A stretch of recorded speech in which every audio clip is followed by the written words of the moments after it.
Welcome back. I'm here today with Joel Peterson. He is the author of the book, The 10 Laws of Trust. Joel, welcome to today's show. Nice to be here.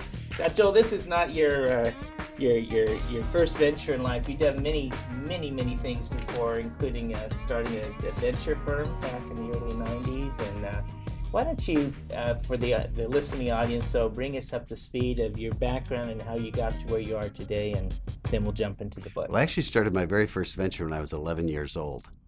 I grew vegetables and delivered them around the neighborhood. I actually had my little brother pull an American Flyer wagon around and deliver these vegetables, and that was my very first venture.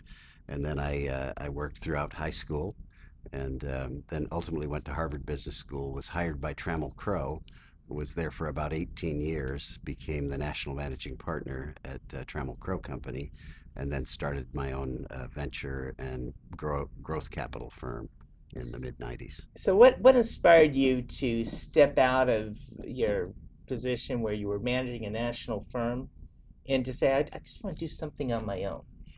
Well, I love helping entrepreneurs. To me, it's really fun to work with small businesses, and I really realized that's what I'd been doing in the real estate business, was helping developers develop projects, which are really small businesses. Mm-hmm. And so I'd ended up buying a couple of companies and helping them through problem times, turnarounds, growth, et cetera. And so we started buying companies, investing in entrepreneurs. And about that time, I started teaching at Stanford Business School.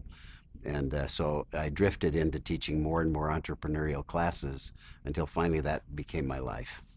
Now, at Stanford, you also have a focus on leadership, helping those young entrepreneurs establish good leadership skills there.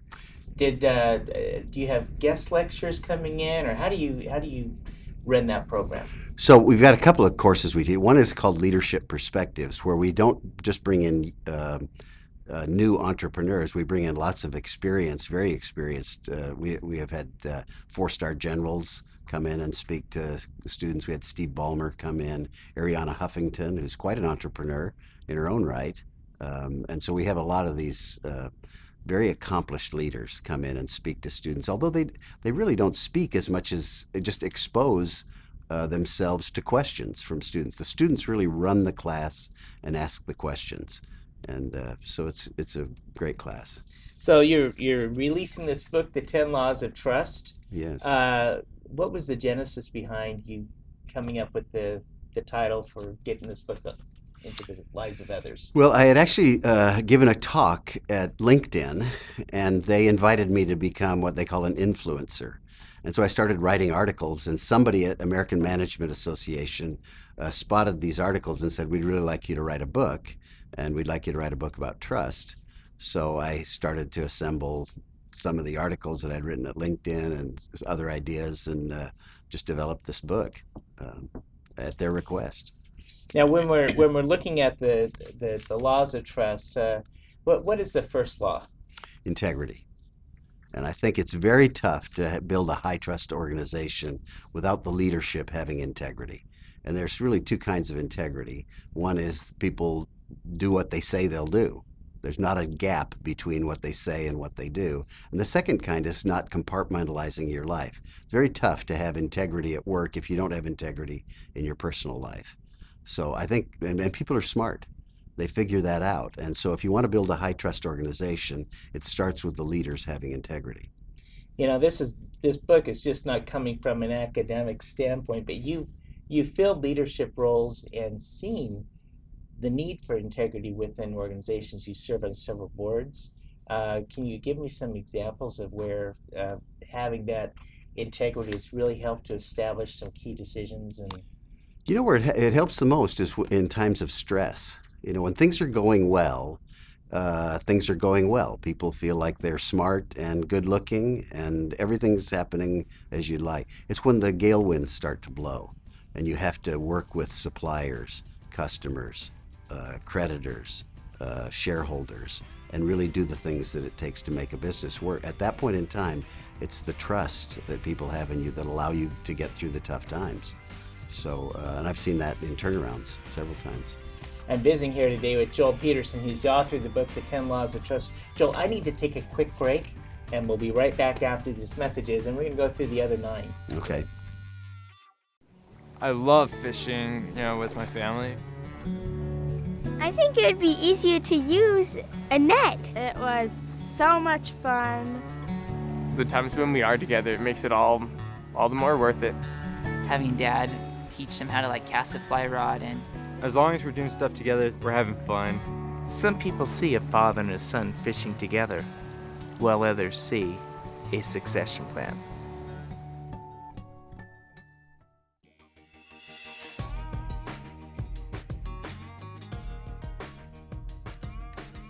Welcome back. I've been visiting here today with Joel Peterson. He is the author of the book, The 10 Laws of Trust. And in the first law, we covered integrity.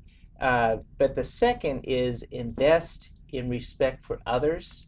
And what does that mean? Well, it's very hard to build a high-trust organization unless you're showing respect for everybody top to bottom. People watch what leaders do, and if they're not respectful, from the receptionist to the executive vice presidents, people pick up on that and they wonder, well, what is he saying behind my back when I'm not there? And I think even if people don't show respect to suppliers, customers, whatever, people pick up on it. And it's very hard to build a high trust organization without showing that respect. So when we're using the attribute of investing in respect, that usually starts from the top down. Yes, although wherever you are in the organization, you can sow respect. You can show respect to all of your teammates. And people who don't do that actually can build little pockets of disrespect and mistrust. Organizations become quite political without respect. So I think if you're in the leadership role in the organization, it's absolutely imperative. But actually, even if you're buried down in the organization, I think people are smart. They'll know if you're not showing respect to teammates. How do you monitor that you're moving in that right direction?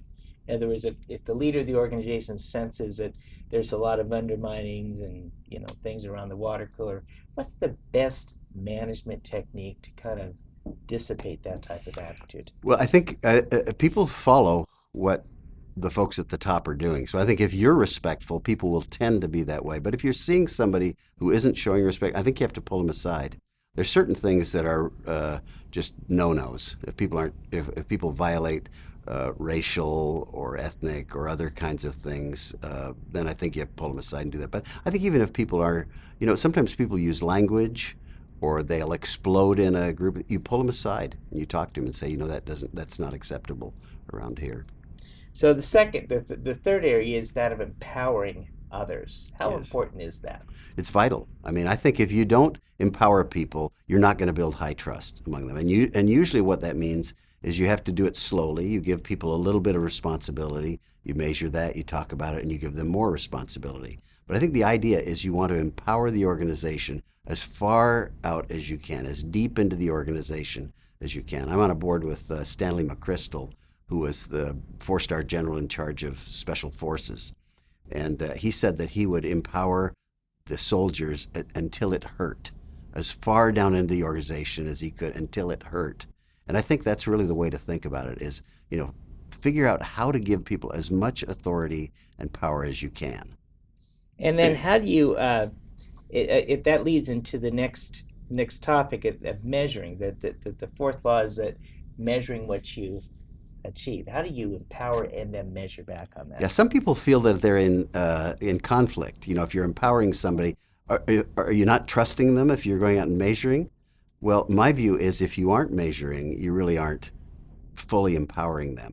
People who don't know what is being measured do not feel empowered. They do not feel trusted. So if you give somebody an assignment and you don't let them know what are the metrics, what are the measures, then they've not really fully been empowered. So I think high trust organizations tend to be very clear about what they're being accounted for, what's being accounted now, for. At the time a person's being empowered and accountability or metrics, do you find from a management style that it's often better to let the person being empowered come up with the accountability or the measurable, or do you tell them, this is what I need you to do? I think it's always best if you can sort of joint venture these things, coming to agreement on what are the measures. But I think you have to have a clear view. I think the leader's job is to figure out what success is. You're trying to figure out which peak are we climbing. How will we know when we've won?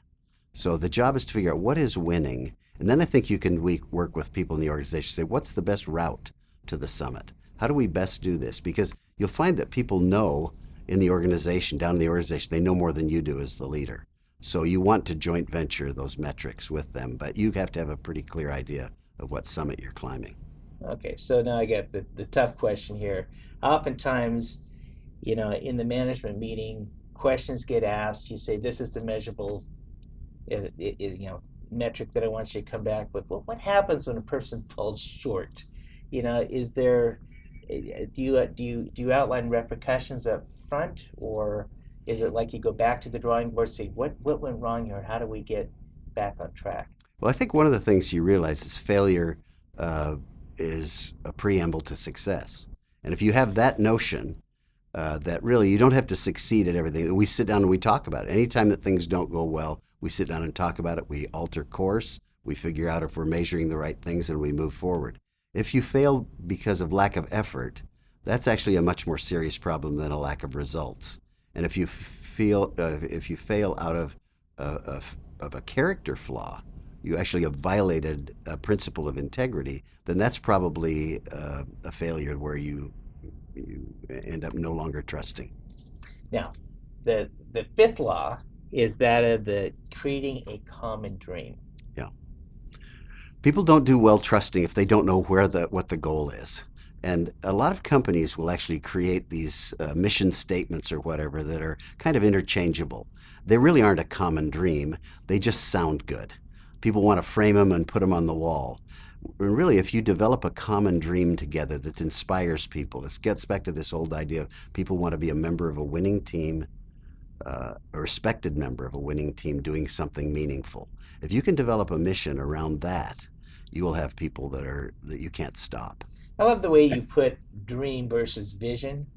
So often in the business world, common vision, but the common dream really gives a greater visual that you're trying to make something happen that is not really currently there. Yeah, well, at Peterson Partners, we talk about our mission is to help entrepreneurs achieve their dreams. Entrepreneurs have dreams. They think big. They want to change the world. They want to do something that hasn't been done before. So we view our role as capital providers, as people who provide help to them, as to help them achieve their dreams. And that becomes our dream. When you're working with companies, and Peterson Partners has been in place for 25 years, 91 or so. Yeah, officially organized in about 95, but I was buying companies starting in the mid 80s. And so right now, when companies come to you, what stage are they coming and seeking your help? They come at all kinds of stages. Sometimes turnarounds, not so much. Sometimes they're on a rapid growth trajectory, need help. Sometimes they're at fairly early stages. So we have several different kinds of places that we can intervene at the venture level, at the growth capital level. I even help with real estate companies now, real estate projects, back into that world. When an individual comes to you and they're saying, "Joel, I have a dream to create the next billion-dollar company," there has to be a process that you go through to say, "Is this an individual that I want to work with?" Yeah, well, you've picked a really important thing. I mean, the person is the most important screen. When you're looking at an entrepreneur and it's early on, most businesses change. Most business plans morph and dramatically by the time they get there. So really what you're underwriting is the individual. But also, I think you're underwriting the idea. What is the product or service that they're providing? What is the market? What is the competitive response? Who else is there? So you want to be able to evaluate that, and then you want to look at what is the kind of the arrangement that you can make. Can you really add value to what it is they're doing? Are they capable of really adding the value that needs to be added? So you have to make an arrangement that makes sense. Law number 6 is keeping everybody informed. Is that tough to do? It's tough, but it's a lot tougher not to do it. If you want to build high trust. People become mistrustful if they read about what's going on in the company in the newspaper, or if they hear about it at the water cooler. So my view is if you want to build a high trust organization, you have to communicate lavishly. That means before, during, and after events, and it means bad news as well as good news. And if you develop that kind of transparency and approachability, an open door, people tend to trust. and that tends to make things go a lot better. What's the best mechanism to do that? And maybe the mechanism may change from a small company to a very large city company. Well, the best is face-to-face with human beings. If you can do that. You can't. At JetBlue, we have 20,000 employees, so we can't really do that. But we have our executives go out and they do what they call pocket sessions, where they'll meet with small groups. Every EVP is assigned an airport, and they meet with those folks. But I actually think there's social media today. We send out, for example, I actually started doing this at Trammell Crow Company, writing out a biweekly partner letter. At JetBlue, we do a weekly letter to all crew members, every crew member, so they're updated on what's going on in the company. But I think meetings, right? You can do podcasts. So just many, many tools today, but don't under-communicate. If you want high trust, make sure you're open and transparent. Law number 7 is to embrace respectful conflict. Respectful conflict, that's kind of an oxymoron, I guess, isn't it? Not really. A lot of people are afraid of conflict and they plow around it. They avoid it. Trust goes down when you do that because people have conflict. Anytime you get humans together, they're going to have different points of view. So you may have a very quiet organization that appears respectful, but it's quiet like a hospital's quiet. There's disease everywhere. There are pockets of disease. So really what you want is just open discussion, which can erupt into conflict. As long as it stays respectful and as long as people then get behind the decision once it's made, you actually want to fan the flames of disagreement, so that you get the best decisions. You want the idea that the best idea wins. Great high trust companies have this principle that the best idea wins. And that means there'll be some conflict. Recently JetBlue is in the news where they had some challenges there and delayed flights, and I guess you stepped in and replaced. You're the replacement for Needleman? No, David Needleman was the founder and the CEO and a phenomenal leader, and he was the leader of the company for about 10 years.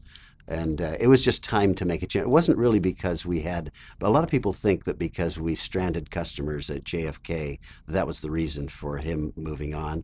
It was really that we were at a size and a stage where we needed to move to the next CEO. So we've had 3 CEOs at JetBlue, and they've all been phenomenal and are phenomenal human beings. But there's a different stage. Companies go through stages. And so I stepped in as chairman after David. How many people do you move a day at JetBlue?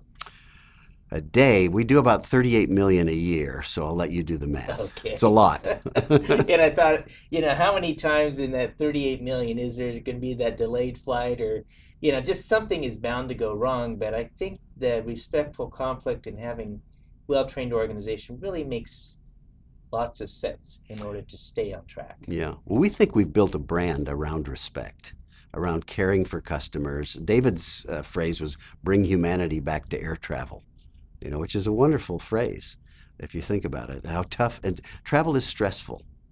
People are always under the gun and they don't like the delays and they don't like the things that can happen. But if you have a crew that is really respectful of the customer and is respectful of each other, you can actually build a brand around something that is in many cases seen as a commodity. An undifferentiated product. We've tried to differentiate and say we're really a brand. The JetBlue experience is different from the experience on other carriers. Now, law number 8 is showing humility. Yeah, so I think if you've ever been around a leader who is right about everything, you don't trust them. And I think that a lot of people are afraid to show their errors or afraid to show that they're vulnerable or don't have all the strengths necessary. Actually, people who learn to rely on others and to build teams and who understand that companies are run by teams today. Any company of any scale is run by a team of people, and that requires a certain vulnerability and humility with the leader of the company. So I think you build high trust. That's not to say that all leaders do this, but high trust organizations tend to be led by leaders who have humility. Would you agree that the sign of humility usually has people usually quicker to embrace that type of leader? Yeah, they are. They because they trust them. And those types of leaders tend to listen. They tend to seek others' opinions. They tend to weigh things more carefully, and therefore we feel like we can rely on them. Law number 9 is strive for a win-win negotiations. Yeah, so negotiations are really just conversations. And we're all the time engaged in negotiating. There's always a give-get in things. So if you can figure out how to help the other party win, they will often help you also win. And so if you can build an organization that is built around this idea of everybody winning rather than one person throwing a temper tantrum and getting what they want, that will actually destroy trust. So building an organization that is built on win-win kinds of models of negotiation tend to build high trust. Law number 10 is to proceed with care, restoring trust. Yeah, so if you trust, you're actually going to risk betrayal. There's no betrayal if you never trust. So high trust organizations that are built around trust tend to risk betrayal, which means you have to be careful. You have to be thoughtful. You have to recognize that there's that downside. I remember Trammell Crow telling me one time that we really owe it to our accountants to do audits. It's not fair to them not to do an audit. And that's not a sign of mistrust. It's a sign of caution and care and thoughtfulness. So it's a little bit back to that idea of measuring things. So that's the idea. Is there anything else in the book you want to do some final notes here? Well, I think the last thing is, since you are betrayed occasionally, you have to learn what to do with betrayal. And I think that's one of the tough problems in life when you feel betrayed. People tend not to do very well with that. And I think the number one rule for when you've been betrayed is to forgive, to kind of move on. And the way that you know you've forgiven is that you're thinking about the future. You're no longer reliving it. And that takes time. And you recognize that if you've been betrayed, it will take some time, but that's ultimately where you want to get. I've been visiting here today with Joe Peterson. He's the chairman of JetBlue, and we've been talking about his new book, The 10 Laws of Trust. We'll be right back after these messages.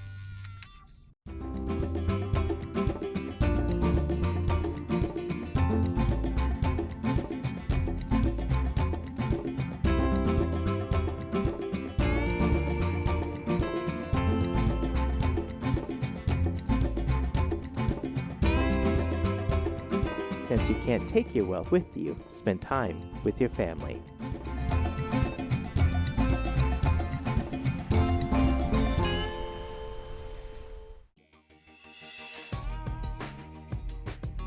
Welcome back. I'm here today with Joel Peterson, and we've been talking about his book, The 10 Laws of Trust. Joel, in the final minutes that we have here, I want to jump back to the common misconceptions about leadership, one, and then I want to go back to how do you balance life with so many things going on and irons in the fire? Yeah. Well, I think one of the common misconceptions is this whole idea of to the manner born, which means, people feel like some folks are just natural leaders.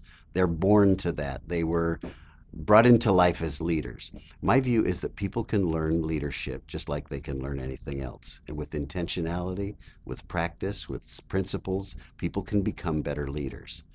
So I think that's one big misconception that people have about leadership. In terms of balancing leadership, people talk a lot about work-life balance, and millennials have this big challenge of how do I balance? They feel like there's tension between work and life. And my view is that there's harmony between the two, and one should strive for work-life harmony, where one supports the other. When I worked for Trammell Crow, he used to say, work is more fun than fun. And I actually think work can be fun for the family can be fun for work. I used to take my kids down to the office, and I set boundaries for what I would do, and I wouldn't work on Sundays, for example. I remember early on in my career, Trammell Crow called me at home and said, would you come down to the office? I want to go over a deal with you. This was 3 weeks into the job. And I thought, gosh, this is very flattering to have the guy who founded the company with his name on the door inviting me down as a young graduate to help him on a deal. And I remember saying, Trammell, I'm sorry, but this is a boundary for me. I'll be in first thing Monday morning. And I ended up becoming the managing partner of the whole firm. So having boundaries doesn't hurt. So I think this idea of how do you harmonize rather than balance? Harmonizing work life, I think, is really the key. Now, we all have 24 hours in a day, 7 days a week, but you seem to keep yourself pretty busy with a lot of balls in the air, multiple boards, companies, teaching school. How do you move through life and pick and choosing what to be involved with versus not? And by the way, I left off the table 7 kids, which is probably one of the most important. Is it 14 grandkids now, or 22 grandchildren? 22 grandkids. Yeah, Okay. How do you balance on that? Well, one of the things you do is you recruit lots of people to help and be part of it, and you empower them. I mean, it's a lot of the things that we talked about in these principles of trust. You build high trust organization within the family and with your spouse, and you rely on others and you empower them. So for example, I don't worry about my schedule, my calendar. I have somebody else who totally manages that, and she can set whatever she wants to set up there, and I show up when she tells me. That takes one thing off. And then I have a bunch of other rules. For example, on weekends, I write an email to all my kids. I don't have to think about that. It's just one of the checklist items. So I have a lot of sort of heuristics that allow me to get through a lot of things. Joel, when everything's said and done, what do you want to be known for? We talked about Joel Peterson. I'd like to be known as a good friend, a good partner, a good spouse, a good father, somebody who cared a lot about other people and made a difference in their lives. Joel, it's been an honor having you on today's show. Nice to be with you.